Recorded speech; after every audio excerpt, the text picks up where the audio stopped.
சலனம் 267. மகிழ். அம்மா. அஞ்சு. என்னடி இவ்வளோ சோகமாக இருந்தா அப்பா கண்டுபிடிச்சிட்டு வருமா? அவளோ அதுக்காக உண்மையை மறைக்கணுமா? அம்மா. நந்து. பாப்பா, நீ சின்ன பொண்ணு, ரொம்ப ஆழமாக யோசிக்காத. அவளின் மனதில் குழப்பம். ஏனோ தன் பிரச்சனையால் தன் அண்ணாவின் வாழ்க்கையில் நாளைக்கு பிரச்சனை வந்துவிடுமோ என்று பயந்து. நந்துமா, நம்ம நிலவன் அண்ணாவுக்கு மிருதுவை பிடிக்கும், மிருதுவுக்கும் நிலவன் அண்ணாவை பிடிக்கும். அவள் சொல்லி முடிக்க பெற்றவள் மட்டுமல்ல, வளர்த்தவளுக்கே ஒரு மாதிரி ஆகிவிட்டது. அண்ணத்துக்கு புரிந்து விட்டது. அஞ்சு. மாமன் பொண்ணுனா பிடிப்பது சகஜம்தானே, அதுக்கு பேர் லவ் இல்லை. மகிழ். மா, 2 பேரும் லவ் பண்ணுறாங்க. நந்தினி. ஆளாளுக்கு முடிவு பண்ணுற அளவுக்கு வளர்ந்துட்டானுங்களா? அது என்ன மாதிரி உறவாக இருந்தாலும் நிலவனுக்கு மிருது வேணாம். மகிழ். ஏம்மா அப்படி சொல்கிறீங்க? என் அம்மா எங்கள் உறவை முக்கியமாக நினச்சிருந்தா அவங்களின் பேச்சு வேற மாதிரி இருக்கும். அவங்க முதலில் எடுத்ததும் நேரடியாக சொன்னதே நிலவனும் மகிழும் இனி வீட்டுக்கு வேணாம் என்றுதான். இந்த ஊரில் இருக்கிற அத்தனை பேரும் நம்ம மதிச்சு கூப்பிடும்போது சொந்த அம்மாவே அவங்க வாயால் உங்கள் பிள்ளைங்க என் வீட்டுக்கு வர வேணாம்னு சொல்கிறத கேட்கும்போது அவ்வளோ கஷ்டமாக இருக்குது. மகிழ். நந்துமா, அவங்க அப்பா மேல் இருக்கிற கோபத்தை காட்டிட்டு போகிறாங்க. அவங்க சொல்கிறது சரியோ தப்போ, அவங்க வீட்டு சம்பந்தம் இனி நமக்கு வராமல் இருப்பது தான் நல்லது. ஏமா சும்மாவே சண்டை சண்டை சண்டை தான். அதுவும் ஏதாவது விசேஷம் வச்சாலே நிம்மதி போயிடுது. அண்ணம் அடுத்த வீட்டிலிருந்து கட்டிட்டு வந்தாதான் பிரச்சனை வரும் என்று கேள்விப்பட்டிருக்கேன். ஆனால் ஒரே வீட்டில் கட்டிட்டு வந்தாலும் பிரச்சனை என்னவோ முடிய போகிறதே இல்லடா என்றவர் மௌனம் காத்தார். அஞ்சு அவர்கள் பேசுவதை கேட்டுக்கொண்டே மௌனமாக இருக்க. மகள்.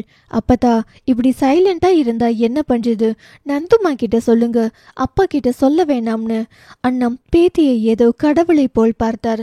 பின், அஞ்சுமா, நம்ம பாப்பு சொல்றது சரிதான். இந்த பிரச்சனையை இப்படியே விட்டுடலாம். ஒரு காலத்தில் நான் கோபப்பட்ட போது என் பிள்ளைங்க கூட இப்படிதான் அசிங்கப்பட்டிருப்பாங்க.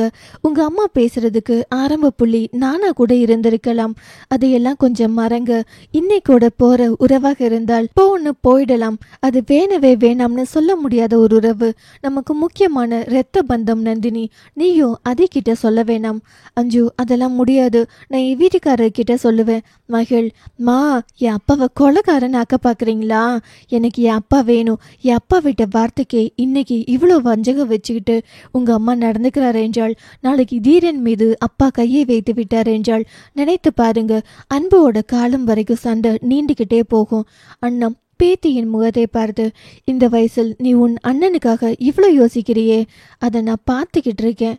என் அண்ணனுக்காக மட்டும் இல்லைங்க அப்பத்தா, என் அக்காவுக்காகவும் தான். அஞ்சு மௌனமாகிவிட. அண்ணம். நந்து, நீ போய் மாத்திரை சாப்பிடு என்று சொல்லியவர். அஞ்சு, நீ ஈஸ்வர்கிட்ட எதுவும் பேச வேண்டாம். மகிழ். அம்மா கொஞ்சம் ரெஸ்ட் எடுக்கட்டும், கீழே வாடா, நம்ம போகலாம்.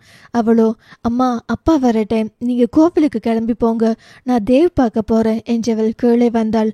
அண்ணம். தங்கம். அப்பத்தா. அவர் பேத்தியை கட்டி கொண்டார். ஏனுங்க அப்பத்தா? அம்மோ, நீ தீரன் ஆதனியை பற்றி யோசித்து தானே இந்த முடிவெடுக்கிற? ஆமாங்க அப்பத்தா.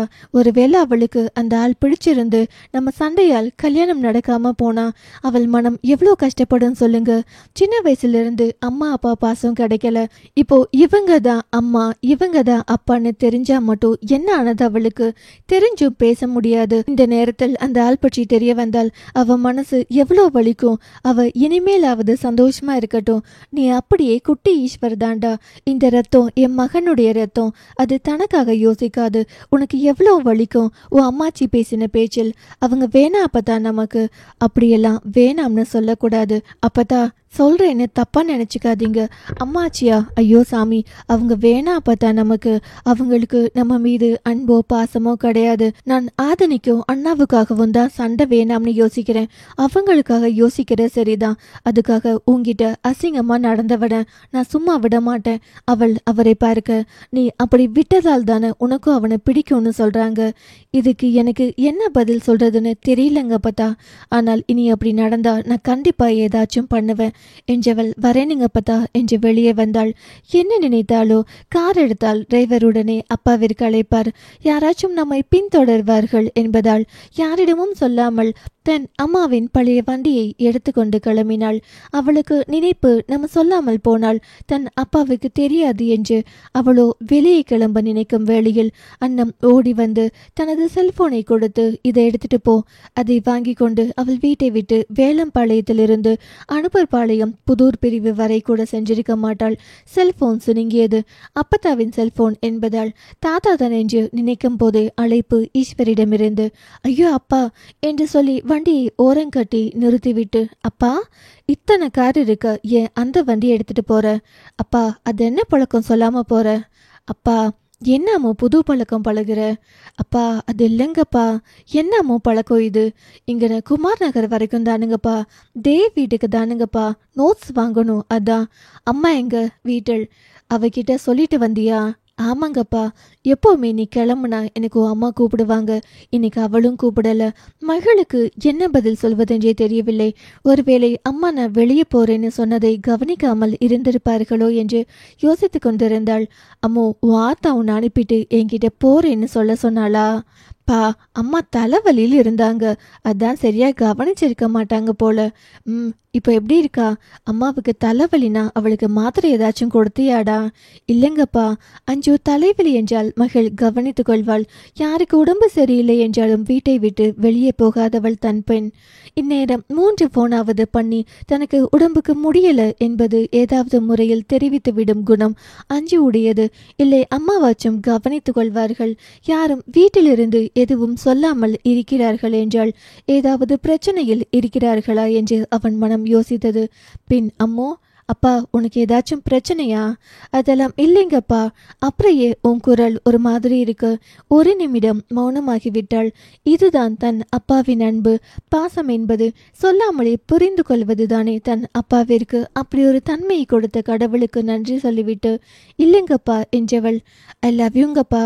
ஈஸ்வருக்கு மகள் மனது புரிந்தது. செல்ல மகளின் லவ் யூவில் நீங்க என்ன புரிஞ்சிருக்கீங்க என்பதற்கான பதில் அது. ஏனோ என்ன பிரச்சனை என்றாலும் தன் மகள் தனியே சமாளிக்கணும், இல்லை என்னை தேடி வரணும் என்று எதிர்பார்க்கும் சராசரி ஆனவன்.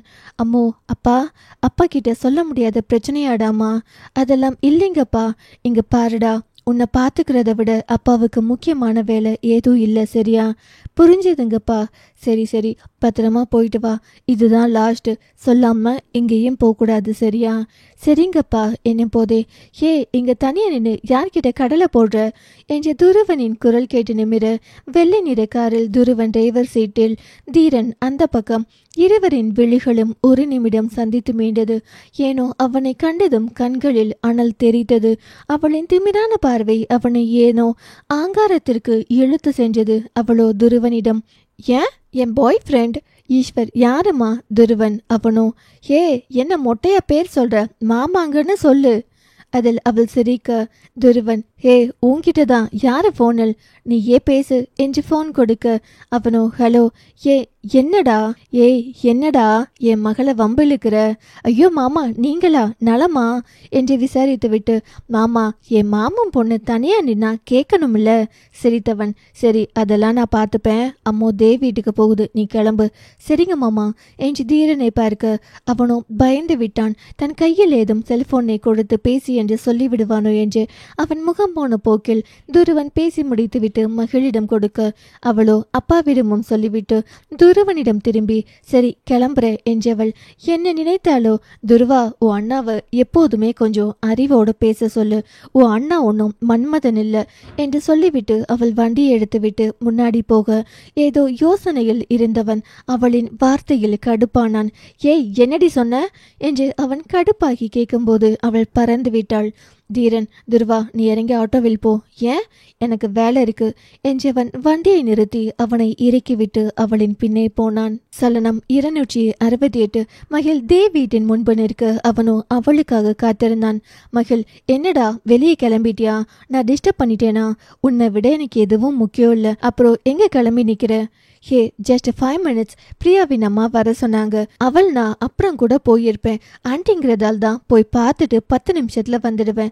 மகிழ் முகம் ஒரு மாதிரி மாறி, ஏண்டா திரும்பியும் பிரியாவுக்கும் முகிலன் அண்ணாவுக்கும் சண்டையா? ஹே, நீ ஏன் அழுது வடிஞ்சு வர? உன்னோட பிரச்சனையை நம்ம முதல்ல பார்ப்போம், அப்புறம் அடுத்தவங்க என்றவன் அவளின் முறைப்பில் மௌனமாகி நிற்க. ஏ, என் அண்ணாவை அடுத்தவங்கன்னு சொல்லாத, சாகடிச்சிடுவேன் உன்னை. அம்மா தாயே, பிரிச்செல்லாம் சொல்லல. அடுத்தவங்க மீன்ஸ் யாரோ இல்ல, மற்றவங்க பிரச்சனை அப்புறம் பார்க்கலாம்னு சொன்னேன். முதல் எனக்கு அண்ணா பிரச்சனை தான் முக்கியம். நீ போய் பேசிட்டு வா. சரிங்க தியாகி, நீ முதல்ல உள்ள போ. உனக்காக சுட சுட காப்பி போட்டு வச்சிருக்கேன், குடி. ஒரு 1/4 மணி நேரத்தில் வந்துடுவேன். கேட் லாக் பண்ணிக்கோ என்று சொல்ல, அப்பா எங்கடா? அவரோட ஃப்ரெண்டு பையனுக்கு மேரேஜ், அதான் மதுரை வர போயிருக்காரு. நீ இரு, நான் வந்துடுறேன் என்று போனான். அவன் அந்த பக்கம் நகர்ந்ததும் பெண்ணவள் வாயில் கேட் இழுத்து பாதி சாட்சி கொண்டே வரும்போது முன்னாடி வெள்ளை நிற காரில் ஹாரன் சத்தம். துருவன் என்று நினைத்து கதவை திறக்க கார் உள்ளே வந்தது. பெண்ணவள் வாயில் கதவை சாட்சி விட்டு திரும்ப அங்கே தீர நின்றிருந்தான். இந்த ஆளா? ஐயோ என்று நினைத்து பதறியவள் பின் தன்னையே சமாதானம் செய்துவிட்டு, இங்க என்ன பண்றீங்க நீங்க? உன் திமிரெல்லாம் அடக்கதான். உங்களுக்கு ஒரு பொண்ணோட உடம்ப சீண்டி அடக்கிறது தான் ஆண்மை என்று உங்களுக்கு சொல்லிக் கொடுத்து வளர்த்து இருக்காங்களா? ஏய் என்று கையை ஓங்க. ஹலோ, அவ்வளோ கெத்து இருந்தா என் அப்பா முன்னாடி பண்ணுங்களேன் என்று திமிராக அங்கே இருக்கும் தோட்டம் பக்கம் போனாள். பின்னாலேயே வந்தவன், ஏய் நில்லடி, உன் அப்பா என்ன பெரிய பருப்பா? இங்க பாருங்க, மரியாதையா பேசுங்க. பருப்பு கிருப்புன்னு பேசுனீங்க நல்லா இருக்காது. என்ன பண்ணுவ என்று அவளின் கையை இறுக்கி பிடிக்க அதை உதறிக்கொண்டே, உங்களுக்கு அசிங்கமா இல்லையா? என்கிட்ட மிஸ்பிஹேவ் பண்ணிட்டு உங்க அப்பத்தா கிட்ட என்னமோ நான் தான் உங்களை விரும்புறேன்னு சொல்லியிருக்கீங்க. நான் அவங்க கிட்ட அப்படி சொன்னதை நீ பாத்தியா? நீங்களா ஆக்சிடென்ட் பண்ணிட்டு அதுக்கு காரணம் நான் சொல்லி போய் அழுதவர் நீங்க தானே? ஹோ, இப்பவும் சொல்றேன், காரணம் நீ தாண்டி. நான் என்ன பண்ணேன்? இப்போ ஒன்று பண்றேல, ஏதோ வேண்டா வெறுப்பா ஒரு பார்வை, அதுவும் இந்த கண்ணில் என்னை பார்த்தா ஒரு அருவறுப்பு. அதாண்டி, அதை அடக்கணும் துடிக்கிற போதான் நான் கெட்டவன் ஆகிறேன். அதான் உங்களுக்கு சொந்த புத்தி இல்லைன்னு தெரியும், சொல் புத்தியும் இல்லையா? ஹே, என்ன வாயை கிழிச்சிடுவேன் என்று அவளின் தாடையை இறுக்க பிடித்து, என்ன புத்தி இல்லாம அலைஞ்ச? உங்க தங்கச்சி விஷயத்தில் என்கிட்ட மோசமா நடந்துகிட்டது நீங்க. ஆனால் இன்னைக்கு எங்க வீட்டுக்கு வந்து என் அம்மாங்க அப்பத்தா முன்னாடி என்னமோ நான் தான் ஆதினி வாழ்க்கையை கெடுக்கிறேன், உங்ககிட்ட பழகின்னு அசிங்கமா சொல்லிட்டாங்க என்றவளின் விழிக்கலங்க. இறுக்கி பச்சிருந்த கையை கொஞ்சம் மென்மையாக்கியவன் முகமே மாறி, ஏன் அப்பத்தாவா? பின்ன எங்க அப்பத்தாவா? எங்க அப்பத்தாவுக்கு அந்த பழக்கம் எல்லாம் இல்ல. இன்னொரு பொண்ணுக்கு வர ஆம்பளை மயக்கிற பழக்கம் எனக்கு இல்ல. அவனும் நான் தான் உன்கிட்ட அப்படி பண்ணேன்னு என் அப்பத்தாவுக்கு தெரியும். அப்புறம் ஏன் அப்படி சொல்ல போறாங்க? என் மேல உள்ள வெறுப்பா இருக்கலாம். யாராவது பேத்தி மேல வெறுப்பா இருப்பாங்களா? அது நீங்க உங்க அப்பத்தா கிட்ட தான் கேட்கணும். அப்புறம் நாங்க அவங்களுக்கு பேத்தியே இல்லை. என்கிட்ட திமிரா நடந்துக்கிற மாதிரி அவங்க கிட்ட நடந்துக்கிட்டா கோபப்பட்டு இருக்கலாம். உங்களுக்கு மூளையே வேலை செய்யாதா என்றதும், இந்த டேஷ் பேச்சு தான் மனுஷனை மிருகமா மாத்துறது என்று அவளின் தாடையை இறுக்கி பிடிக்க, உங்க அப்பத்தாவுக்கு எங்க அப்பா மேல இருக்கிற கோபத்தில் எங்களை பிடிக்காது. அதான் என்னையும் என் அண்ணாவையும் உங்க வீட்டுக்கு வரக்கூடாதுன்னு இன்னைக்கு வந்து சொன்னாங்க. அவன் அவளையே பார்க்க, ஏன் இப்படி நடந்துக்கிறாங்கன்னு உங்களுக்கு தெரியுமா தெரியாதா மிஸ்டர்? ஏன்னா ஆதினிய உங்களுக்கு கட்டி வைக்கிற பிளான்ல இருக்காங்க. அவளை நான் கட்டிக்கிறதுக்காக உன்னை ஏன் அவங்க தப்பா சொல்லணும்? ஏனோ அதில் ஆத்திரமானவள் அவன் சட்டையை இறுக்கி பிடித்து, என்னைய பார்த்தா பொய் சொல்ற மாதிரி தெரியுதா உங்களுக்கு? அவளின் கோபத்தில் உண்மை இருந்தது. அதை உணர்ந்தவன், என் அப்பத்தா நல்லவங்க, ஏன் அப்படி பண்ணினாங்கன்னு தெரியலப்பா என்று அவன் பேசிய விதத்தில், உன்னை நான் நம்புறேன், அதே நேரம் ஏன் அவங்க அப்படி பண்ணினாங்கன்னு தெரியல என்பது மட்டும் பதிலாக இருந்தது. இதுதான் உங்களோட பெரிய தப்பு. நீங்க நம்புற உங்க அப்பத்தா பொய்யே சொல்ல மாட்டாங்க, உண்மையை மட்டும்தான் சொல்லுவாங்கன்னு நினைக்கிறதால் தான் அவங்க மனசுல தோன்றதையெல்லாம் சொல்லி உங்களை தப்பா பயன்படுத்திக்கிறாங்க. உங்ககிட்ட அவங்க நடந்துகிட்டதுக்கு வேணும்னா ஒரு காரணம் இருக்கலாம். அதுக்காக எங்க அப்பத்தா பண்ற எல்லாமே தப்புன்னு சொல்லாத. உங்ககிட்ட பேசுறது கல்லுகிட்டையும் மரத்துக்கிட்டையும் பேசுறதுக்கு சமம். என்ன மனுஷனா நீங்க? அங்க ஒரு பொண்ணு மனசில் ஆசையை வளர்த்துட்டு இங்க ஏன் கிட்டையும் என்றவள் ஒரு நிமிடம் மௌனமாகி, உங்களுக்கு இதெல்லாம் தப்புன்னு உங்க அப்பத்தா சொல்லி தரலையா? நான் பண்ண தப்புக்காக அவங்கள ஏன் நீ குறை சொல்ற? அதே தான் நானும் கேக்குறேன். நீங்க பண்ற தப்புக்கு அவங்க ஏன் என்ன குறை சொல்றாங்க? அப்புறம் உங்களுக்கு நீங்க பண்றது தப்புன்னு எல்லாம் புரியுதா? ஏய், நான் ரொம்ப நல்லவன் தாண்டி உன்னை பார்க்காத வர. ஆமா, நான் தான் உங்களை தப்பு பண்ணுங்கன்னு சொல்லி கொடுத்தேன் பாருங்க.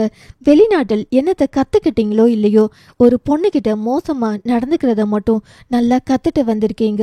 ஏய், நான் ஒன்று பொண்ணுங்களை பார்த்தா அலையிறவன் இல்லை, சரியா? கொஞ்சம் வாயை மூடி நீ. அப்புறம் நீ ஒன்றும் பேபி கிடையாது மகிழினி. உனக்கும் சில விஷயங்கள் பேசினா புரியும் என்றுதான் நினைக்கிறேன். என்னோட ஹார்மோன்ஸ் எல்லாம் உன்னை பார்த்தா மட்டும்தான் ஓகே ஆகுது. அவனின் வார்த்தைகளில் ஒரு நிமிடம் அதிர்ச்சியாகி அவனையே என்ன என்பது போல் உற்று பார்த்தாள். அவனும் அவளின் விழிகளை நேருக்கு நேராக சந்தித்து, என்னை சுத்தி எத்தனை பொண்ணுங்க இருந்தாலும் எனக்கு அந்த கிஸ், ஹக், ஹர்ட் பண்ணிக்கிற ரியாக்ஷன் தோன்றினதே இல்லை. என் ஆதனி கிட்ட கூட ஒரு நாளும் எனக்கு அந்த மாதிரி உணர்வு ஏற்பட்டதே இல்லை. நான் இத்தனையும் பண்ணுகிற ஒரே பொண்ணு நீ மட்டும்தான். என்னோட மனசுக்கு ரொம்ப பிடிச்ச பொண்ணு நீ தான். அதே நேரம் இந்த உலகத்துல எனக்கு ரொம்ப பிடிக்காத பொண்ணு நீ தான். அதுக்கு காரணம் உன்னுடைய அப்பா. நீ மட்டும் அந்த ஈஸ்வர் பொண்ணு இல்லைன்னு வை, இந்த உலகத்தில் நீ வாழ்ற வாழ்க்கை வாழ வைக்கிற ஒருத்தனா இருந்திருப்பேன். எனக்கு அவசியமே இல்லை மிஸ்டர். இந்த உலகத்தில் நான் எப்படி வாழணும்னு நினைக்கிறேனோ அந்த வாழ்க்கை என் அப்பா எனக்கு அமைச்சு கொடுப்பார். அதுவரை அவளை தன் அருகாமையில் வைத்திருந்தவன் அப்படியே சற்று தள்ளிவிட்டு, எங்க அப்பத்தா சொன்னது உண்மையா பொய்யான்னு எனக்கு தெரியாது. ஆனால் நான் அப்படி மாறினதுக்கு நீ மட்டும்தான் காரணம். உள்ளுக்குள்ள ஒரு ஹாப்பி அனுப்பி இருக்கும். அது உன்னை பார்த்தா, அதே நேரம் உன்னோட பார்வையை பார்த்தா, அதில் தெரிகிற திமிர்த்தனத்தில் பார்த்தா எனக்குள் ஒரு அரக்கத்தனமும் தோன்றும். அது எப்படி நம்பின பொண்ணுக்கு துரோகம் பண்ணிட்டு ஹீரோ மாதிரி பேசுறீங்க? உங்களை பார்த்தாலே எரிச்சலா வருது. அறியாத வயசில் தெரியாம எடுத்த முடிவு அது, சரியா? அதை நினைச்சுதான் இப்போ வரைக்கும் உள்ளுக்குள் நொந்துகிட்டு இருக்கேன். அவ்வளோ புரியல. ஆதினியை எனக்கு முன்னாடியே பிடிக்கும். கொஞ்ச நாள் கழிச்சு அதே பொண்ணு என் அத்தை பொண்ணுன்னு தெரிய வரப்போ, சுற்றி எல்லாம் இருந்தோ அவள் எதுவும் இல்லாமல் இருக்கும்போது அவளை எப்படியாச்சும் நல்லா பார்த்துக்கணும்னு அந்த வயசுல எனக்கு தோணுச்சு. ஒரு நாள் அவள் அழுகும்போது அந்த பொண்ணை அழ வைக்க கூடாதுன்னு நினைச்சுதான் அதுதான் லவ்ன்னு நினைச்சு எனக்கு தெரியாத அறியாத வயசில் நான் சொல்லிட்டேன். ஒரு கட்டத்துக்கு அப்புறம் தான் அதுக்கு பேரு ரத்த பாசம். இன்னொன்னு, அவளோட கஷ்டத்தை நினைச்சு நான் அவளை பார்த்துக்கணும்னு நினைச்சது எல்லாம் பாசம். ஆனால் உன்னை பார்த்ததுக்கு அப்புறம் தான் தெரிஞ்சிச்சு, இந்த உணர்வு யாரை நினைத்து தோணுதோ அதுதான் லவ்னு. ஓ, அப்போ அவகிட்ட சொல்லிட்டு தான் என்கிட்ட இவ்வளோ மோசமா நடந்திருக்கீங்க.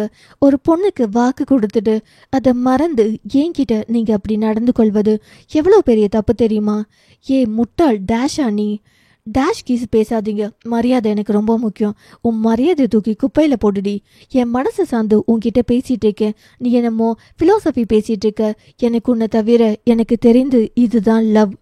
ஏற்கனவே ஒரு பொண்ணுகிட்ட லவ் பண்றேன்னு சொல்லிட்டு இன்னொரு பொண்ணுகிட்ட ரொமான்ஸ் பண்றீங்கன்னா நீங்க இன்னும் 10 பொண்ணுங்க கிட்ட கூட போவீங்க. ஓங்கி அறைந்தான் பலாரெஞ்சி கண்ணத்தில்.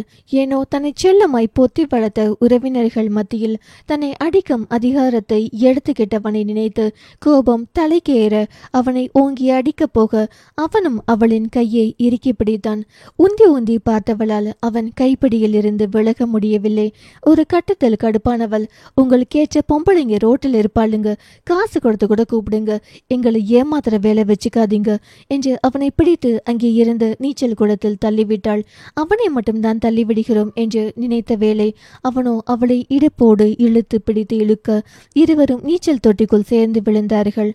சலனம் 269. இழுத்த இழுப்பில் தீரனின் பிடியில் இருந்த மகிழினி உடல் நீருக்குள் மூழ்கும் போது பெண்ணவள் அவன் மேலே மோதி விழுந்தாள். நீரில் விழுந்த அவன் அவளை தன் மேனியில் தான் தாங்கியிருந்தான். ஒரு நிமிடம்தான் இருக்கும். அதற்குள் தன்னை சுதாரிக்கும் போதே அவனின் அணைப்பு இறுகியது. விரல்கள் அவளின் இடையில் நெளிய, அவன் முகம் அவளின் முகத்தோடு உராய, அவன் இதழ்கள் அவளை நெருங்கும் வேளையில் அவளோ அவனின் தாடையை இறுக்கி பிடித்து தன்னை நெருங்காதவாறு பார்த்து கொண்டு, உங்களுக்கு ஹார்மோன் அதிகமா சுரக்குதுன்னா அதுக்குன்னு ஆள் இருப்பாங்க. உங்க அவசரத்துக்கு உடனே போய் காசு கொடுத்து போகணும் என்றால் அதுக்குன்னு ஆள் இருப்பாங்க.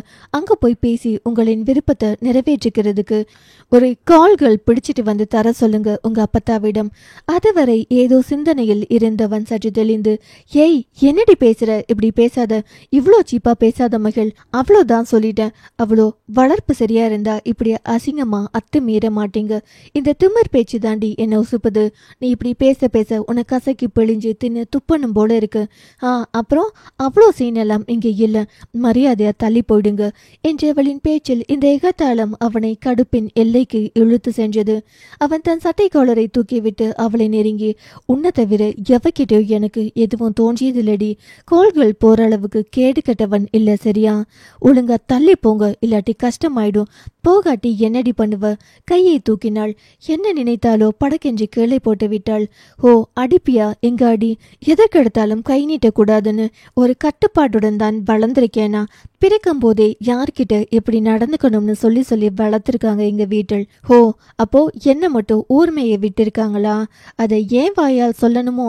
அவளின் பேச்சு அவனை என்னவோ வசியம் செய்தது போல மெல்ல அவளையே பார்த்தான். ஈர உடை, நனைந்த முகத்தில் இருந்த வழியும் சொட்டு சொட்டு நீர் பெண் அவளின் இதழில் பட்டு கீழே விழுந்தது. அது ரோஜா இதழில் பனித்துளி போல் அவன் கண்ணுக்கு பட்டது போலும். முகத்தில் வழியும் நீர் பருக்கல் போல் அழகாய் தேங்கி நின்றது. ஏனோ சில நேரம் தன் மனது கட்டுப்பாட்டுக்குள் இருப்பதில்லை, அது அவளை பார்க்கும்போது மட்டும் என்று புரிந்தது அவனுக்கு. மெல்ல அவளின் இதழை பார்த்து கொண்டிருந்தவன் என்ன நினைத்தானோ அவள் அசந்த நேரம் தீண்டி விட்டான். அவ்வளவுதான், இனி என்னை சீண்டாதீங்க. எனக்கு உங்களை பார்க்குறப்போ என் அத்தை பையன் தோன்றதால் தான் பொறுமை. இப்படியே பண்ணிங்கன்னு வைங்க, அத்தை மகன்ற எண்ணம் எல்லாம் போயிடும். அவனோ அவளையே பார்த்தான். என்ன நினைத்தானோ அவளின் இதழை விரலால் பிடித்து, இந்த வாய் தானே இப்படி பேசுது என்றவளின் செய்கை என்னவோ ஒரு பட்டாம்பூச்சி கையாள்வது போல்தான். அவளின் கண்ணில் அந்த ரசனை எல்லாம் மெல்லவில்லை, உடம்பில் ஈ ஊறுவது போல் அருவருக்க பார்த்தாள். அந்த பார்வைதான் நீ எல்லாம் ஒரு ஆளா என்பது போல் இருக்க. அதை அவனால் ஏற்றுக்கொள்ளவே முடியவில்லை. அவள் விலக அவன் அருகே நெருங்க. அவளோ இனி இங்கே இருப்பது நல்லதற்கில்லை என்று நினைத்து நீரின் மேல் நீச்சல் அடிக்க நினைத்தாள். ஆனால் அவளால் ஒரு பொட்டு கூட அசைய முடியவில்லை.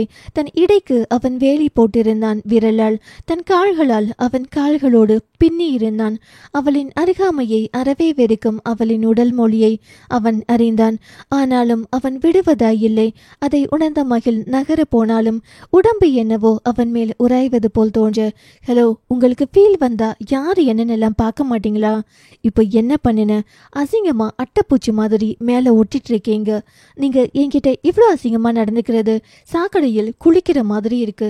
அந்த வார்த்தையில் தள்ளி போக நினைத்தவன் அவளை இழுத்து, சாக்கடை சொல்லிட்டு அப்போ குளிக்காம போனா எப்படி என்று அடங்காத தனமாக அவளின் உடலில் அத்தமீற இதுவரை அவனின் செய்கைகள் எல்லாம் முகத்தோடு நின்றிருந்தது.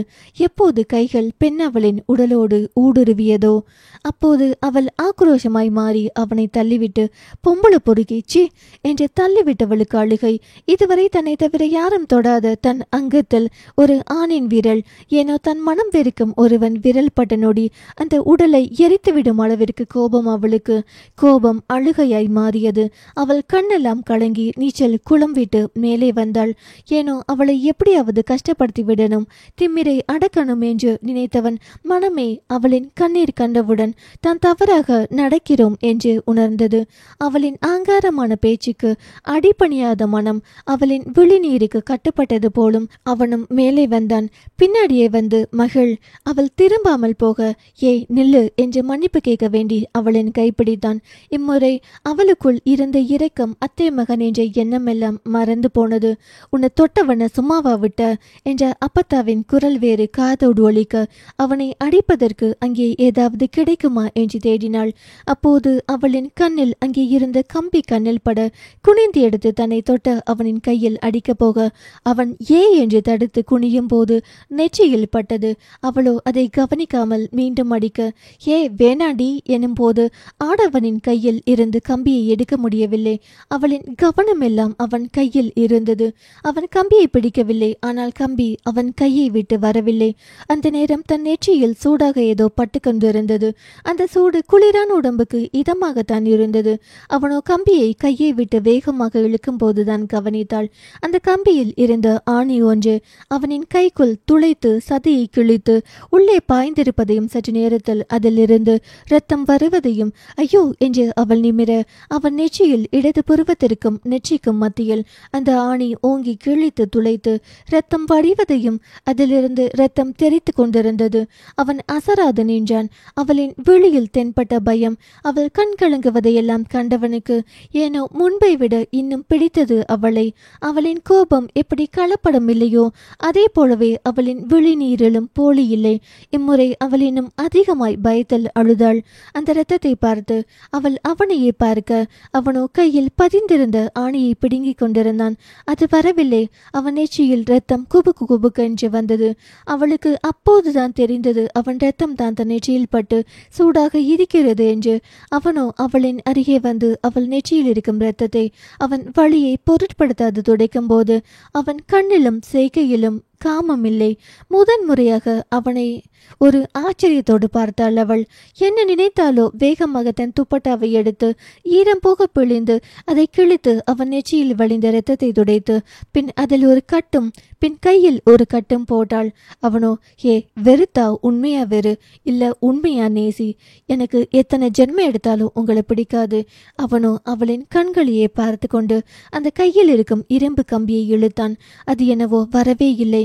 அதிலிருந்து இரத்தம் பீறிட்டது. இதே மாதிரி இரத்தம் வேற யாருக்காவது விளைந்திருந்தால் இந்நேரம் மயங்கி இருப்பார்கள். காயம் அவ்வளவு ஆழமாய்ப்பட்டிருந்தது. ஒரு பக்கம் நெற்றியில் குழி போல் இருந்தது. இரண்டு பக்கமும் பட்ட காயத்தின் வலி என்றால் அப்படி ஒரு வலி இருக்கும். அதை வாய்விட்டு சொல்ல முடியாது. உயிர் போக வலிக்கும் என்று அவளுக்கு புரிந்தது. அவள் உணர்ந்தாள் அந்த வலியை. பின் வாங்க ஹாஸ்பிட்டல் போலாம், நான் பார்த்துக்கிறேன் மேடம். இதுக்கு மேலே ரத்தம் போனா நான் உயிரோடவே இருக்க மாட்டேன்னு எனக்கே தெரியும். நானே என்னை பார்த்துப்பேன். இதோட நீங்க தனியா போக வேணாம், நானும் வரேன் என்று பின்னாடி வந்தவளை தடுத்து நிறுத்தி, இதுக்கு முன்னாடி நான் நல்லவனா கெட்டவனா சத்தியமா எனக்கு தெரியாது. ஆதனிக்கிட்ட நான் ப்ரொபோஸ் பண்ணினது அந்த சூழ்நிலையில அது என்னையும் அறியாமல் நடந்தது. எனக்கு இப்பவும் அவளை பிடிக்கும். ஆனா அவ பக்கத்துல வரும்போது உன்கிட்ட தோன்ற எந்த ஃபீலிங்கும் அவகிட்ட தோன்றவில்லை. இது என் அப்பத்தாவின் மேல சத்தியம். அதே நேரம் நீ ஒன்னும் உலக மகா அழகியும் கிடையாது. கொஞ்ச நேரத்துக்கு முன்னாடி சொன்னியே கோள்கள் கிட்ட போன்னு. ஏன் உன்னை விட்டா வேற பொண்ணுங்களுக்கா பஞ்சம் இந்த நாட்டில்? என்னோட உடம்பு மொத்தமும் உன்கிட்ட மட்டும்தான் சரணாகதி ஆகுது. அதுக்கு நீ பொறுக்கி காஜி பொம்பளை பொறுக்கி பிளாப்லான்னு எத்தனை கேடு கெட்ட பேர் வேணும்னாலும் வச்சுக்கோ. இப்போ என் உடம்புல இருந்து வடிஞ்ச ரத்தத்தை பார்த்து நீ கண்ணீர் விட்ட பாரு. அப்போதான் நான் உன்னை லவ் பண்றேன்னு எனக்கே புரிஞ்சது. உன்கிட்ட அப்படி நடந்துக்கிட்டது தப்பு தான். அதே நேரம் உன்னை தவிர யார்கிட்டையும் நடந்துக்க மாட்டேன், அது நிஜம். நம்ம ஹாஸ்பிட்டல் போகலாம். நீங்க என்ன பேசினாலும் உங்க மேல எனக்கு நல்ல அபிப்பிராயம் இப்போ மட்டும் இல்லை, எப்பவுமே வராது. அப்புறம் நான் இங்க ஒரு சாதாரண பொண்ணாகவும் உங்க உடம்புல பட்ட காயத்துக்கு நான் காரணம்ன்றதாலையும் கூடவே என் அத்தையோட பையங்கிறதால மட்டும் நான் பார்க்குறேன். இப்போவும் சொல்றேன், ஒரு பொண்ணை லவ் சொல்லி ஏமாத்திட்டு இன்னொரு பொண்ணுக்கிட்ட ஃபீலிங் சொல்லி அசிங்கமா நடந்துக்கிற பையன் நாளைக்கு இன்னொரு பொண்ணுக்கிட்டேயும் போவான். வேகமாய் அவளின் கழுத்தை நெறித்து, நீ என்னை எவ்வளவு அடிச்சாலும் கூட நான் தாங்கிப்பேன். ஏன்னா அது நான் செஞ்ச தப்புக்கு நீ கொடுத்த தண்டனை. ஆனா இப்படி ஒரு பட்டம் சுற்றப்பாரு, அது என்னால் ஏற்றுக்க முடியாது. ஏன்னா நான் அப்படி கிடையாது என்று சொல்லும் போது அங்கே வந்து விட்டான் தேவ். தேவ் வந்து அங்கு கண்ட காட்சியில் அவனுக்கு ஒரு நிமிடம் உயிர் போய்விட்டது. அவன் நினைத்தது என்னவோ தீரன் தான் மகளிடம் சண்டை போட்டு கொண்டிருக்கிறான் என்று பதட்டமாய் ஓடி வந்தான். ஆனால் தீரனின் முகமெங்கும் இரத்தம் படிந்திருப்பது கண்டதும் வேக வேகமாய் வீட்டுக்குள் ஓடி போய் முதலுதவி பெட்டியை எடுத்து வந்து அவனின் இரத்தத்தை துடைத்து அவனுக்கு மருந்திட்டு அடுத்த நொடியே வாங்க ஹாஸ்பிட்டல் போலாம், நான் பார்த்துக்கிறேன்ப்பா, நீங்க இந்த மேடத்தை பார்த்து பத்திரமா வீட்டுக்கு அனுப்பி வைங்க. அவனோ சார் ஒரு நிமிஷம், நான் முன்னாடி போய் வாயில் கேட்டை திறந்து வைக்கிறேன் என்றதே முன்னாடி ஓடினான். தன் பின்னாடி வரும் மகிழினியை திரும்பி பார்த்த தீரன், என் உடம்பு எப்படி வலிக்குது தெரியுமா? 1000 கடப்பாரை கொண்டு நெற்றியில் ஓங்கி அடிப்பது போல் புருவத்தின் மத்தியில் வலி உயிர் போகுது. கையை ஏதாவது லாரி டயரில் விட்டா எப்படி இருக்கும்? சரி பண்ண முடியாத மாதிரி உயிர் போற அளவுக்கு வலிக்குது. அவளோ அவனின் கையையே பார்த்தாள். உன்கிட்ட நான் ஒன்று பண்ணேன், அதுக்கு நீ என்ன அடிச்ச, அதுக்கு அது சரியா போச்சு. ஆனா இந்த வலிக்கு மருந்து வேணும் இல்லையா? நான் ஹாஸ்பிட்டல் பில்லெல்லாம் பே பண்ணிடுறேன், வாங்க ஹாஸ்பிட்டல் போகலாம். நான் என்ன பிச்சையை அடுக்கிறேன் உன்கிட்ட ஹாஸ்பிட்டலுக்கான பில்லை வாங்கிட்டு போய் பணம் கட்டுறதுக்கு? அவளோ வேறு என்ன என்பது போல் அவள் பார்க்க அவளின் ஈர கூந்தலுக்குள் தன் வலது கையை விட்டு அவளை தன்னோடு இழுத்து அவளின் இதழை வலிக்கும் வரை அழுத்திவிட்டு, நீ கொடுத்த வலிக்கு இதுதான் எனக்கு மருந்து. ஐயோ, உங்களுக்கு புரியுதா இல்லையா? எனக்கு உங்களை பிடிக்கல. ஏன் நான் போய் இன்னொருத்தனை லவ் பண்றேன்னு சொல்லி அவனை கட்டி பிடிச்சிட்டு வந்து அடுத்து உங்ககிட்டையும் இப்படி நடந்துக்கிட்டா அதுக்கு பேரு வேற. உண்மையாவே உங்களுக்கு ஒரு நல்ல பழக்கத்தை கூட சொல்லி கொடுத்து யாரும் வளர்க்கலையா? இல்லை உங்கள் ஜென்ரேஷனில் யாராவது இப்படி இருக்காங்களா?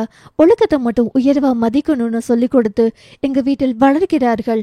ஆனால் உங்களை பற்றி திங்க் பண்ணும்போது என்ன மனுஷன்டா இந்த ஆளுன்னு இருக்குது, உங்களை கொலை பண்ணணும் போல இருக்குது, ஆனால் ஏதோ ஒன்று தடுக்குது என்று கத்திய அவளை பார்த்து, அறியாத வயதில் காதல் எது, கருணை எது, ஈர்ப்பு எது என்று தெரியாமல் போய் உன் அக்கா கிட்ட என் மனசில் இருக்கிறத சொல்லிட்டேன். இப்போ போய் நான் என் மனசில் இருக்கிறத எப்படியாச்சும் சொல்லிடுவேன். கையெடுத்து கும்பிட்டவள், ஐயா சாமி, நான் உங்களை விரும்பல. என் அக்கா கிட்ட பேசும்போது அவளை வேணாம்னு சொல்றதுக்கு என்னை காரணமாக பயன்படுத்தாதீர்கள். இந்த உலகத்திலேயே நான் அருவருக்கிற ஒரே ஒரு மனுஷனா அது நீங்க மட்டும்தான். என் அப்பாவின் குணத்துக்கு சரிசமமா இருக்கிற சிறந்த ஒருத்தன் தான் என் புருஷனா வருவார். என் அப்பாவின் கால் தூசி கூட பெறாத ஒருத்தன் என் பக்கத்தில் வச்சுக்க நான் கனவிலும் கூட நினைச்சு பார்க்க மாட்டேன். ஹே என்றவன், இனிமே நீ கண்ணு முன்னாடி வந்தா நான் மனுஷனா இருக்க மாட்டேன். ஒரே ஒரு பொண்ணை தான் தொடணும், அவ கூட தான் வாழணும்னு எனக்கு சொல்லி கொடுத்துருக்காங்க. எத்தனை ஜென்மம் எடுத்தாலும் உன்னை தாலி கட்டி பொண்டாட்டி ஆக்க மாட்டேன். உனக்கு எப்பவுமே தாலி கட்ட மாட்டேன். ஏன்னா உங்க அப்பனுக்கு மருமகன் ஆகிறதுக்கு எனக்கு விருப்பமே இல்லை. சப்போஸ் நீ கண்ணு முன்னாடி வந்தா அப்போ நான் இந்த மாதிரி பேச மாட்டேன். அப்புறம் தாலியே கட்டாம என் புள்ளைய நீ வயிற்றுல சுமக்கிற மாதிரி வரும். அப்படி ஒன்று நடந்தா நீங்கள் பொணமாக தான் இருப்பீங்க. I don't care dear, but என் குழந்தை உன் வயிற்றுல வளரும். இவ்வளவு அருவருப்பான எண்ணம் இருக்கிற ஒருத்தன் குழந்தைய இந்த பூமியில் வரவே விட மாட்டேனா? நீங்கள் நல்ல அப்பா அம்மாவுக்கு பிறந்திருந்தா தயவு செய்து இனிமே என் மூஞ்சியில் கூட முழிக்காதீங்க என்று சொல்லிவிட்டு அவள் அந்த பக்கம் போக, தேவ் ஓடி வந்து, சார் இந்த ரத்தம் இப்படியே போனால் உங்கள் உயிரிக்க ஆபத்து, ப்ளீஸ் வாங்க போகலாம். இந்த நேரத்தில் அவகிட்ட வாக்குவாதம் பண்ணுறதுக்கு என்ன இருக்குது தேவ். ஒருவேளை நான் செத்து போயிட்டா அதுக்கு காரணம் இவ தானே. இவளுக்கு புரியும் இல்லையா? சார் அவ என்ன பண்ணினா என்ன பண்ணல? அப்புறம் இன்னைக்கு இங்க நடந்த எல்லா பிரச்சனைக்கும் இவ வாய் தான் காரணம். இப்படி என்ன பைத்தியக்காரன் ஆக்குனதும் இவ தான். சும்மா போயிட்டு இருந்த என்ன சொரிஞ்சு விட்ட மாதிரி கண்ணால திமுறா பாக்குறதும் வாயால நொச்சுன்னு பேசுறதும் தான் என்னை இவ பக்கம் இழுத்துச்சு. எந்த குடும்பம் எனக்கு வேணாம்னு இருந்தனோ இன்னைக்கு அந்த குடும்பத்தை பொண்ணு மேலேயே லவ் வர வச்சதுக்கு காரணம் இவளின் இந்த திமிரான செய்கை மட்டும்தான் தேவ். இந்த பார்வையில் இருக்கும் திமிர அடக்கத்தான் என்னோட ஆன்ம துடிக்குது. இனி இந்த திமிரான பார்வையோட என் முன்னாடி வந்தான்னு வைங்க, ஒன்று நான் உயிரோட இருப்பேன், இல்லை இவ உயிரோட இருப்பா என்று சொல்லிவிட்டு போய்விட்டான் அவன். சலனம் 270. தேவ் சொல்ல கேட்காமல் தீரன் கிளம்புவதை கண்டு தேவுக்கு ஏனோ பயம். இவ்வளோ ரத்தம் வெளியே போகுதே, என்ன இவ்வளோ அசால்ட்டா இருக்கார் என்று நினைத்து புலம்பியபடி அவளிடம் வந்தான். அவளிடம் பேசியவன் எதேச்சியாக மேலே நிமிர அங்கே தன் வீட்டு கேமரா தெரிய வேகமாக ஓடினான். ஏன் இப்படி ஓடுறான் என்று அவளும் பின்னாலேயே வந்தாள். அவனோ அந்த கேமரா இருக்கும் திசையை பார்த்தபடி கேமராவின் காணொளிகள் எல்லாம் ஒரு சேர காண இணைத்து பார்க்கும் மடிக்கணினியில் சற்று முன்பு வரை நடந்த அந்த வீடியோ காணொளியை ஓடவிட்டான். வீடியோவிற்குள் தீரனும் மகளும் வரும் காட்சிகள். அவனோ, என்னடி ஒரு அரை மணி நேரம் தானே விட்டுட்டு போனேன், அதுக்குள்ள என்ன ஆச்சு? அவள், அதான் தெரியுதே, அப்புறம் என்ன? ஒரு ஸ்விம்மிங் பூல் ரொமான்டிக் காட்சியுடன் கூடிய ஷார்ட் ஃபிலிம் எடுத்து வச்சிருக்கீங்க, ஏன் சொல்ல மாட்டேன்? அந்த ஆள் ஒரு காட்சி பிடிச்சவர்டா. நீ தான் அப்படி சொல்ற, ஆனா உன்னை அக்காக்காரி அவருக்கு என் மேல எந்த ஃபீலும் வரமாட்டேங்குதுன்னு சொல்றா. அவளோ, அதை தான் அந்த ஆளும் சொல்றார், உன்னை பார்த்தா மட்டும்தான் எல்லாமுமே வருதுன்னு சொல்றாரு. நான் என்ன பண்ணேன்? அவனோ, எத்தனை டைம் சொன்னேன்? என்ன சொன்ன? எங்கேயோ தூரத்தில் அவர் பாட்டுக்கு இருக்கார், அவரை நினைக்காத எப்போதும்னு. நீ வேற ஏண்டா? நான் ஏன் அவரை நினைக்கிறேன்? இப்படி சொல்லி தான் அவரை நினைச்சிருக்க. அந்த ஆள் பண்றத பேசினதை மட்டும்தான் நினைப்பேன். அதனாலேயே அந்த ஆள் வந்தா தள்ளி போயிடுவேண்டா. நீ தள்ளி போக தான் அவர் அதை நினைச்சுதான் இருந்திருப்பார். இவ ஏன் இப்படி பண்றான்னு அவரோட மைண்ட் ஃபுல்லா நீ, உன்னோட மைண்ட் முழுவதும் அவர். அதனால தான் இந்த யூனிவர்ஸே உங்க 2 பேரையும் கனெக்ட் பண்ணி வச்சிருக்கு. அவ்வளோ உருட்டு நிஜந்தாண்டி. அப்போ ஏன் இந்த யூனிவர்ஸ் ஆதனிய அவர் பக்கம் சேர்த்து வைக்கல? அவளுக்கு அவர் மேல லவ் இருக்கு, ஆனா எந்நேரமும் அவரை அவன் நினைக்க மாட்டா. நம்ம கிணற்று தண்ணி தானே, எங்க போயிடும் என்கிற அசால்ட்டு தான் அவளுக்கு. ஒரு லவ் நமக்காக இருக்குன்னு மட்டும் சொல்லிட்டே இருந்தா அந்த லவ் சக்சஸ் ஆகாது. அந்த லவ்வுக்காக மெனக்கெடணும். சொல்லப்போனா இப்போ உனக்கும் அவருக்கும் ஒரு கனெக்டிவிட்டி இருக்கு பாரு. நீ அவரை ஹர்ட் பண்ணுறது, பதிலுக்கு அவர் உன்னை ஹர்ட் பண்ணுறது, அப்புறம் இப்போ அடிச்சுக்கிறது, அதுக்கப்புறம் நீ அவரை கம்பியால் குத்துறது, அப்புறம் மருந்து போடுறது, இதெல்லாம் தான் லவ்வுக்கு பேசிக் திங்ஸ். சந்தோஷம் மட்டுமே ஒரு லவ்வை சக்ஸஸ் பண்ணாது. நீ இந்த யூடியூப் இன்ஸ்டாகிராமில் போடும் யாரின் ஸ்டோரியை யாரையாவது பார்த்துட்டு வந்து எனக்கு கதை சொல்லாத, எனக்கு அவர் மேலே லவ்வும் இல்லை டேஷும் இல்லை. லவ் இல்லை, ஆனால் அட்ராக்ஷன். ஹே, நீ என்ன பேசுற தேவ்? நீ அவரை விரும்புறா, அப்புறம் எனக்கு எப்படி அந்த ஆளை பிடிக்கும்? அவள் லவ் பண்ணுறதை நீ பாத்தியா? அவள் தான் அவருக்காக எங்க எல்லாரையும் விட்டுட்டு போனாலே. அவருக்காக மட்டும் போல. இங்க அம்மாவான உன்னுடைய நந்துமா உன்னை மகளாக நினைச்சு சோறு ஊற்றது ஒரு பக்கம் வச்சுக்கோ. ஆனால் கண்ணு முன்னாடி அம்மா இருந்தோம், அம்மானு கூப்பிட முடியாத வழி, தன் அப்பான்னு தெரிஞ்சு உரிமை பாராட்டாத ஒரு சூழ்நிலை, இதெல்லாம் தான் அவளை ஓட வச்சிருக்கு. அப்போ ஆதினிக்கு நான் தான் இடைஞ்சல். ஏ மென்டல், இது எதுக்கும் நீ காரணம் இல்லை. ஆனால் விஷயம் உன்னை சுற்றிதான் இருக்கு. தலையில் கை வைத்து அமர்ந்தாள் அவள். இதுக்கு தாண்டி நான் உன்கிட்ட எதுவும் சொல்றதில்ல. உடனே ஓவர் திங்க் பண்ணி உன்னை நொந்துப்ப என்றவன். ஐயோ, என்னாச்சுடா? என்னடி அவர் இப்படி போட்டு அடிக்கிற? அவளோ அப்போதுதான் கவனித்தாள். ஒரு இரும்பு கம்பியில் இருக்கும் ஆணி ஓங்கி அடிக்கையில் அவன் நெற்றியில் பதம் பார்த்ததை. ஏ மகிழ், என்னடி பண்ணி வச்சிருக்க? நான் பொறுமையா தாண்டா இருந்தேன். அந்த ஆளு என்கிட்ட ரொம்ப அசிங்கமா நடந்துகிட்டார். இந்த வழி எப்படி இருக்கும் தெரியுமா? அவளோ அந்த ஆளு பண்ணினது எத்தனை ஜென்மம் எடுத்தாலும் மறக்காதுடா. ஒரு பொண்ணோட அனுமதி இல்லாம என்கிட்ட பேட்டேஜ் பண்றதை விட பெரிய தப்பு ஒன்று நான் பண்ணல. அவனும் வீடியோவை டெலிட் செய்து விட்டு, என் அப்பா ஃப்ரீயானா எப்பவுமே கேமரா செக் பண்ணுவார். இந்த காட்சியெல்லாம் பார்த்தா உடனே உன் அப்பாவுக்கு அனுப்பி குத்துயிரும் கொலையுயிருமாய் அனுப்பி இருக்கும் தீரனவ உன் அப்பா பணமாக்கிடுவார். அப்படி ஏதோ ஆகிடக்கூடாதுன்னு தாண்டா நான் இவ்வளோ பொறுமையா நடந்துக்கிட்டேன். ஓ பாருடா மகிழ், டே நீ அவருக்கு எப்படி இருக்குன்னு கேளுடா. யார்கிட்ட கேட்கறது? இது என் அப்பத்தான் நம்பர் என்றவள் அந்த செல்போனில் அவன் எண்கள் எதுவும் இருக்கிறதா என்று பார்த்தாள். தீரன் பேரில் எண்கள் இல்லை. துருவன் பேரில் இருக்க அவனுக்கு அழைத்தாள். ஹாய் அம்மாச்சி என்ற அவனின் குரலில், நான் மகிழ் பேசுறேன். ஓ அம்மனியா? என்னங்க மேடம், என் அண்ணனுக்கு கிஃப்ட் பண்ணியிருக்கீங்க போல. நான் என்ன கிஃப்ட் பண்ணேன்? அந்த நேரம் என்ற கத்தல். அவனோ, கேட்குதுங்களா மேடம்? அவளிடம் மௌனம். என்னாச்சு அவருக்கு என்று அவள் கேட்கவே இல்லை. அவளின் மௌனம் கண்ட துருவன், நீ பேசிட்டு போனதோ என் அண்ணன் 4 கால் பாய்ச்சலில் உன் பின்னாடி கார் ஓட்டிட்டு வந்தார். அப்பவே புரிஞ்சு போச்சு. அப்பவே ஆட்டோ எடுத்துட்டு பின்னாடியே வந்தேன். வெளியே தான் நாகரிகம் கருதி வெயிட் பண்ணேன். அப்புறம் வெளியே வந்த என் அண்ணன் நெற்றி பார்த்ததும் புரிஞ்சிடுச்சு. அவள் பேசாமல் இருக்கவும், மகிழ், என் அண்ணா பண்ணினது என்னன்னு எனக்கு தெரியல. நீ பண்ணினதையும் நான் குறையும் சொல்லல. ஆனா அம்மா சொன்னாங்க அங்க நடந்ததெல்லாம் ரியல்லி சாரி. ஆனா ஒன்று மட்டும் நிஜம், என் அண்ணா உன்னை விரும்புறாரு போல். நான் உன்னை பார்க்க வீட்டுக்கு வரேன், உன்கிட்ட சகஜமா பேசுறேன்னு தெரிஞ்சாலே அவரின் முகமே மாறிடும். சொல்ல போனால் எங்க அண்ணன் எங்க வீட்டில் எவ்வளோ செல்லம் என்று தெரியும் தானே உனக்கு. அவரின் மனசில் நீ இருக்கன்னு நேற்று எங்க வீட்டில் நடந்த பூஜையில் தெரிஞ்சுக்கிட்டேன். அவரின் கண் உன்னை விட்டு எங்கேயும் நகரவே இல்லை. அவளோ, அவருக்கு மட்டும் பிடிச்சா போதுமா, எனக்கு பிடிக்க வேணாமா? கரெக்டு தான். அதுக்காக லைஃப் லாங் உன்னை நினைக்கிற மாதிரி 10 தையல் நெற்றியிலும் கையிலும். பெண்ணவள், அச்சோ காய ஆழமா? கையிலும் நெற்றியிலும் அடிபலம். அவளோ, காய ரொம்ப ஆழமாவா? ஆமா, ஜென்மத்துக்கும் என் அண்ணன் உன்னை மறக்க மாட்டார் இனி ஒன்று. தேவ், கிழிஞ்சது போ. சும்மா வாய் பேசினதுக்கே மறக்காத மனுஷன் இனி ஆயுளுக்கும் மறக்க மாட்டார் போல. அவளோ, எந்த ஹாஸ்பிட்டல்? அவரோட ஃப்ரெண்டு ஹாஸ்பிட்டல் தான். நான் வரட்டுமா? அடிக்கும்போது எங்கம்மா போச்சு இந்த கருணை என்று கேட்ட தேவை முறைத்து, துருவா நான் வரேன். அந்த பக்கம் தீரனின் குரல், அவ மட்டும் இனி என் கண்ணில் பட்டா இருக்கிற வழிக்கு என்ன பண்ணுவேன்னு தெரியாது, சொல்லிடு. துருவன், கேட்டுச்சுங்களா மேடம்? அவர் பண்ணினதுக்கு தான் பண்ணியிருக்கேன்னு சொல்லு துருவா. இனி எந்த பொண்ணை தொட்டாலும் இந்த அடி ஞாபகம் வரணும். ஆமா, நான் அப்படியே பொண்ணுங்க பின்னாடி சுத்துற ஆளு பாரு என்று தீரன் போனில். தேவ் அண்ணா, ஒழுங்கா அவளை வாயை மூடிட்டு இருக்க சொல்லு, இல்லாட்டி நல்லதுக்கு இல்லை. சொல்லிடுறேன் அண்ணா, பெரிய இவரு என்று அவள் முணங்கி கொண்டே இருக்கும் போதே தேவ் அவளின் வாய்ப்பூத்தி செல்போனில், துருவா நீ முதல்ல அவரை வீட்டுக்கு கூட்டிட்டு போப்பா, நான் அப்புறம் என் செல்போன்ல இருந்து உனக்கு கால் பண்றேன். துருவன், ஓகே மகிழ், நீ வீட்டுக்கு போய் என்ன சொல்லுவ? அது என்று அவள் தயங்க. தீரன், அவ எதுவும் சொல்ல மாட்டா. துருவன் பாரு எவ்வளோ அண்டர்ஸ்டாண்டிங் இல்லை, ஆட்டுக்குட்டியும் இல்லை.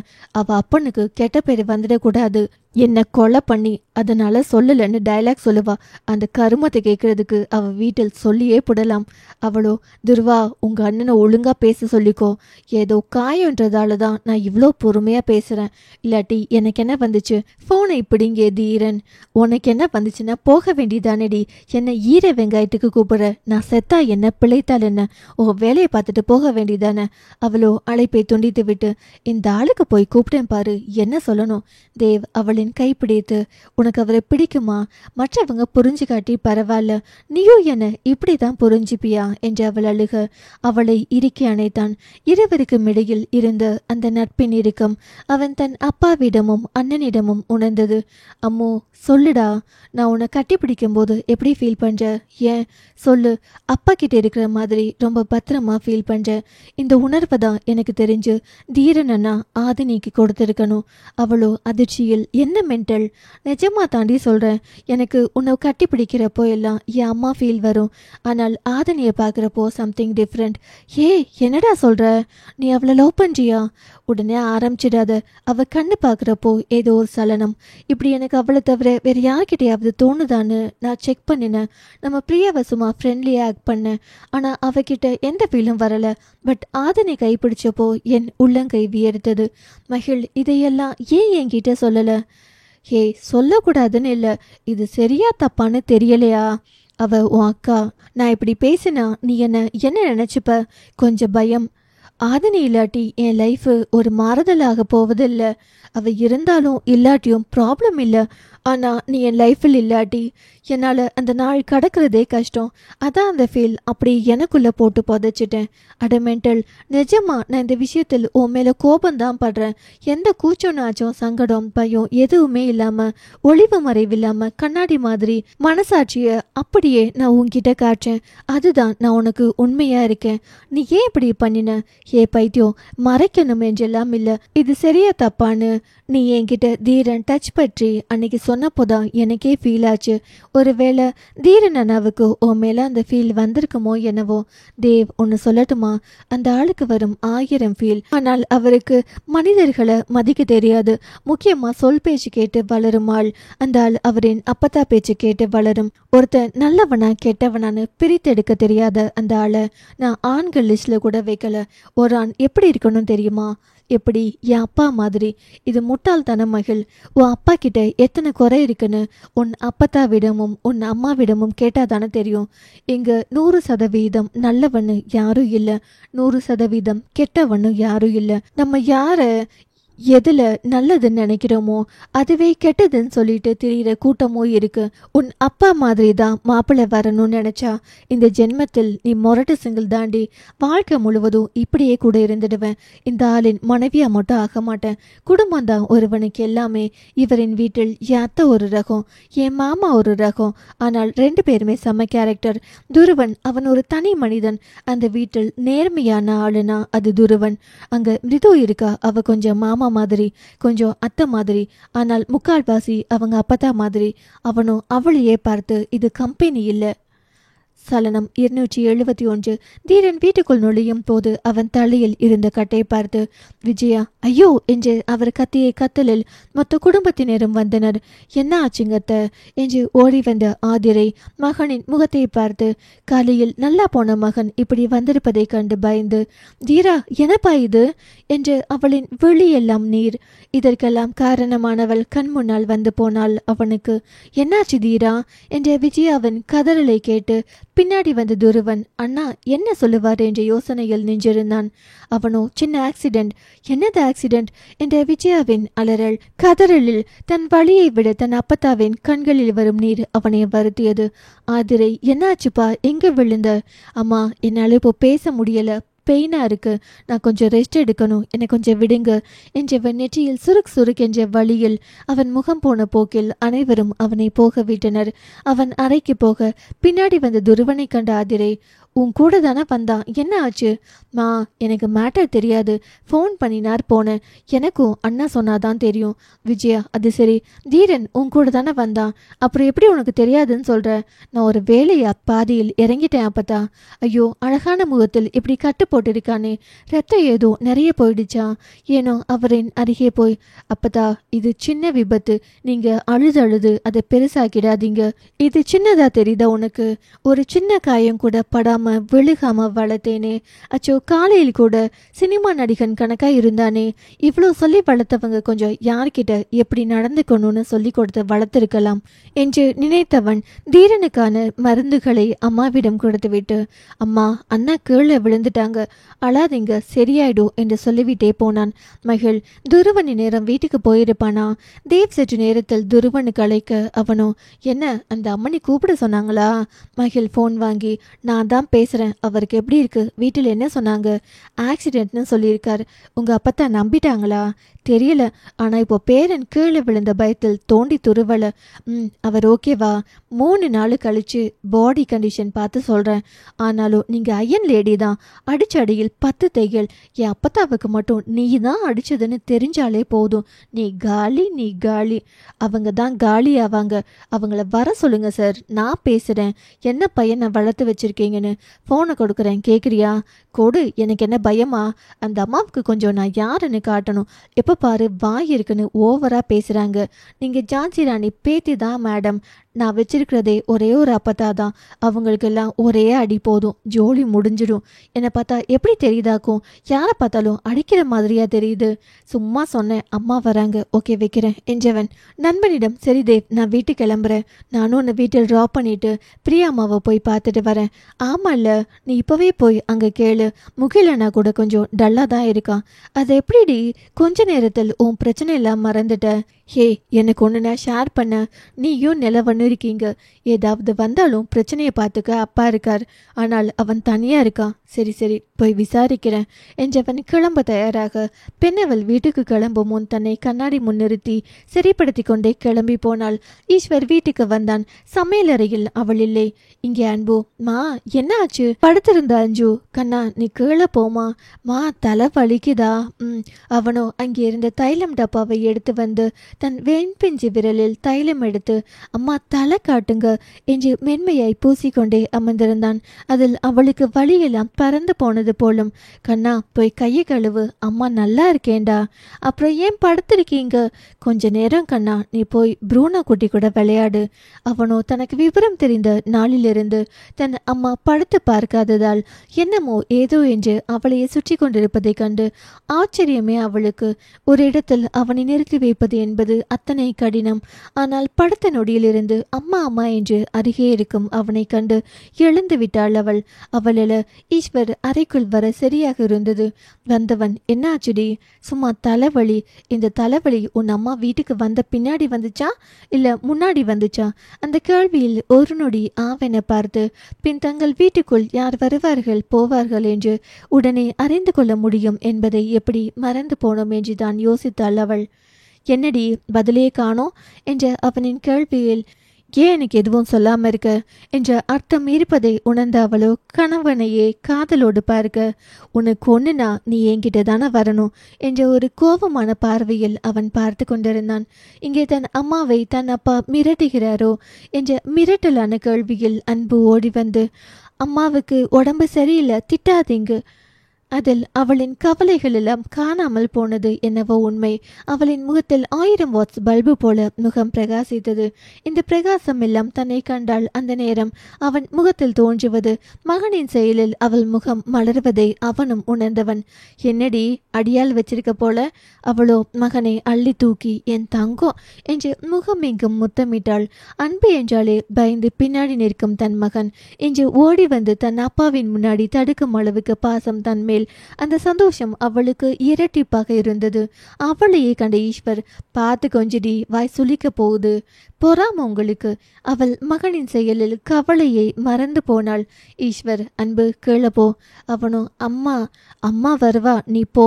அவன் அவளை பார்க்க, அவளோ, நீ அப்பத்தா கிட்ட போய் இரு, அம்மா வரேன். முளைச்சி 3 இலை விடலை, சொல் பேச்சு கேட்குறானா பாரு. ஏங்க, அவன் பேபி. அப்புறம் அவன் அத்தை கிட்ட குறும்பு பண்ணுவான். அத்தை இவனை பார்த்தாலே பயந்து ஓடுவாங்க. நான் போய் என் மாமனார் இருந்தா விட்டுட்டு வரேன். அப்பா கீழே தான் இருக்கார். அவனை கொண்டு போய் அப்பாவிடம் கொஞ்ச நேரம் ஆகும்னு சொல்லி விட்டுட்டு வாடி. எனக்கு திரும்பியும் ஆஃபீஸ் போகணும். என்ன சருக்கு நேரம் ரொமான்ஸ் என்ற கேள்வியில், ஏண்டி நான் வேற பேசவே மாட்டேன் உங்ககிட்ட. பேசுறதுக்கா இவ்வளோ பில்டப்பு? ஓ, அம்மனியா போய் எக்ஸ்பெக்ட் பண்ணுறீங்க போல. நீங்களா கொடுத்தா நான் ஏன் எக்ஸ்பெக்ட் பண்ணுறேன்? பையன் இருக்கான், வாயை மூடிட்டு போடி. அந்த பையனே அழகான ரொமான்ஸால் வந்தது தான். அதான் மகமாயி, நீ வேற எதையும் எதிர்பார்க்காத. வரும்போது காப்பி எடுத்துட்டு வா. அதில் 1 நிமிடம் நின்றவள், ஏனுங்க எதுவும் பிரச்சனையா? நான் உங்ககிட்ட பிரச்சனை என்ன சொன்னேன்னா, நீங்கள் டென்ஷனாக இருந்தால் மட்டும்தான் காப்பி கேட்பீங்க, அதான் சொன்னேன். அதெல்லாம் ஒன்றும் இல்லடி என்றவன் அவளையே பார்த்தான். இதோ போயிட்டு உடனே வரேன் என்றவள். மனமெல்லாம் அவரின் முகமே சரியில்லையே, நம்ம எதையும் சொல்லி அவரை கஷ்டப்படுத்த வேண்டாம், இப்போ அவர் பிரச்சனையை பார்க்கலாம் என்று கீழே போனாள் அவள். ஈஸ்வர் மனமோ தனக்கு ஒரு பிரச்சனை என்றெல்லாம் வாய் விட்டு சொல்ல வேண்டியதே இல்லை. புரிந்து கொள்ளும் அவளை ஏனோ அவனுக்கு ரொம்பவும் பிடித்தது. அவள் கீழே வந்து மாமா என்றதுமே, நான் பார்த்துக்கிறேம்மா. ஈஸ்வர் டென்ஷனாக இருப்பாப்புல போல். வீட்டுக்குள்ளே வரப்போ முகமே சரியில்லை, கொஞ்சம் காப்பி போட்டு கொண்டு போய் கொடு.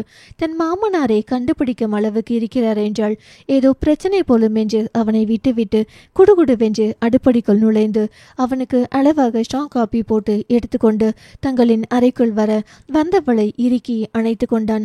என்னாச்சுங்க? ஒன்றும் இல்லடி. என்கிட்ட சொல்ல முடியாத பிரச்சனையா? மறைக்கிற பிரச்சனை இல்லை. கொஞ்ச நாளாக ஆஃபீஸ் ஆடிட்டிங் ஃபெயில். இது நம்ம ஹிஸ்ட்ரியிலேயே இல்லை. எல்லாம் தப்பாகவே நடக்குது. உங்களுக்கு தெரியாமல் பிரச்சனையா? எனக்கு தெரியாமல் நடக்குதுன்னு சொல்ல முடியாது. புதுசாக எங்கேயோ ஆடிட்டிங் அன்னைக்கு மட்டும் நடக்குது. ரீசெண்டாக நடந்த 7 ஆடிட்டிங் ஃபெயில். 7ஆ? அதனால் நமக்கு நஷ்டமா? அப்படியெல்லாம் விடமாட்டேன். ஆடிட்டிங் பண்ண போகிறேன். அதுக்கு முன்னாடி எனக்கு ஒரு உதவி. நானா? என்ன உதவி?